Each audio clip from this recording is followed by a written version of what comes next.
Uttaranchal University BTech Spot Admissions and Seminar May 4th Sunday. Hotel Shelton Rajamandri beside Ramakrishna Theatre, Ayyappa Nagar. నా పేరు Kusireddy Ganeswararao, CPML organising committee రాష్ట్ర కార్యదర్శిని. ప్రధానంగా ఏలాశ్రం నుండి జయన్నవరం వరకు ఉండేటువంటి రోడ్డు ఏదైతే ఉందో ఆ రోడ్డు 10 సంవత్సరాల నుంచి చెడిపోయింది. ప్రధానంగా రమణయ్యపేట నుంచి జయన్నవరం వరకు కూడా గోతులతో 10 సంవత్సరాల నుండి చాలా ప్రమాదాలు జరుగుతున్నాయి. అనేక మంది గర్భిణీ స్త్రీలు చాలా ఇబ్బంది పడుతున్నారు. ఈ గోతుల్ని మూయమని ఎన్నోసార్లు ఈ తెలుగుదేశం ప్రభుత్వం వాళ్ళే ధర్నాలు చేశారు, నిరసన చేశారు గతంలో. మరి అధికారంలోకి వచ్చిన తర్వాత తెలుగుదేశం నాయకులు నిద్రపోతున్నారు, వాళ్ళ కళ్ళు కనిపించలేదా అని సిపిఎంఎల్ పార్టీ తీవ్రంగా విమర్శిస్తూ ఉంది. ఎందుకంటే మీరు ఎమ్మెల్యే అవ్వకముందు ఇదే రోడ్డు మీద ధర్నా చేశారు. మీరు ధర్నా చేసి ఇవాళ మీరు నిద్రపోతున్నారు. సంవత్సరం అయింది. సంవత్సరం బట్టి నుంచి కూడా మీరు ఇవాళకే కూడా ఈ గోతుల గురించి కనీసం పట్టించుకోలేదు. రోడ్లు వేయటం లేదంటే మీ యొక్క నిర్లక్ష్య వైఖరి. మేము పవన్ కళ్యాణ్ గారిని కలిసాం, అలాగే లోకేష్ గారిని కలిసాం, చంద్రబాబు నాయుడు గారిని కలిసాం, వీళ్ళందరికీ వినతి పత్రాలు ఇచ్చి ఈ వేళకి 6 నెలలు సుమారు అవుతుంది. వాళ్ళు అత్తమాని కూడా ఫోన్లు రోడ్డు వేస్తున్నారట కదా, రోడ్డు అంతా కూడా లైన్ అయిపోయిందట కదా అని అక్కడి నుంచి మాకు ఫోన్లు వస్తున్నాయి తప్ప ఇక్కడ రోడ్డు వేసిన వాళ్ళు లేడు.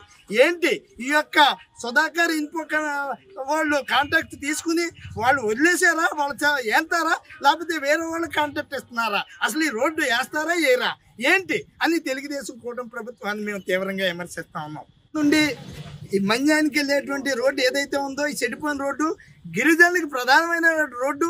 అంటే గిరిజనులు అంటే ఈ ప్రభుత్వానికి చిన్న చూపుగా కనిపిస్తుంది.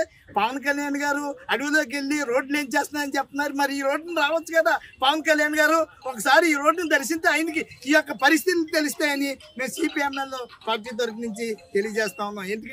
ఎందుకంటే ఇక్కడ ఒక ఎమ్మెల్సీ వెళ్తాడు, 2 ఎమ్మెల్యేలు వెళ్తారు, ఇంకా ప్రజాప్రతినిధులు అందరూ కూడా ఈ రోడ్డుని వెళ్తున్నారు. ఇది అల్లూరు సీతారామరాజు జిల్లాకి అలాగే కాకినాడ జిల్లాకి ప్రధానమైన రోడ్డు.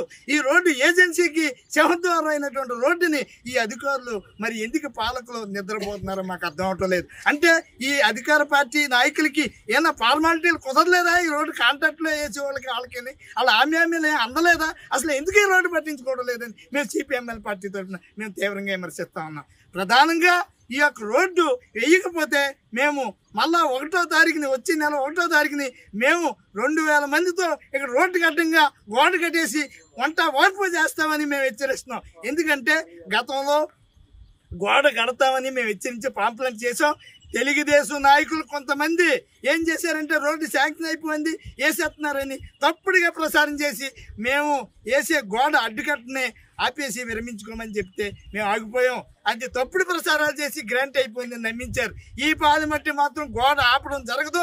మేము అరెస్టులైనా సిద్ధం అవుతాం, దేనికైనా రెడీ అవుతాం. ఖచ్చితంగా రోడ్డు వేయకపోతే తెలుగుదేశం ప్రభుత్వానికి జగన్మోహన్ రెడ్డికి పట్టిన గతే మీకు పడద్దని ఏరియాలో హెచ్చరిస్తూ సిపిఎంఎల్ పార్టీ తరఫున నేను తెలియపరుస్తాను. మరిన్ని వీడియోస్ కోసం ఛానల్ ని సబ్స్క్రైబ్ చేయండి. లేటెస్ట్ అప్డేట్స్ కోసం వాట్సాప్ ఛానల్ ని ఫాలో అవ్వండి. ఆ లింక్ డిస్క్రిప్షన్ లో ఉంది.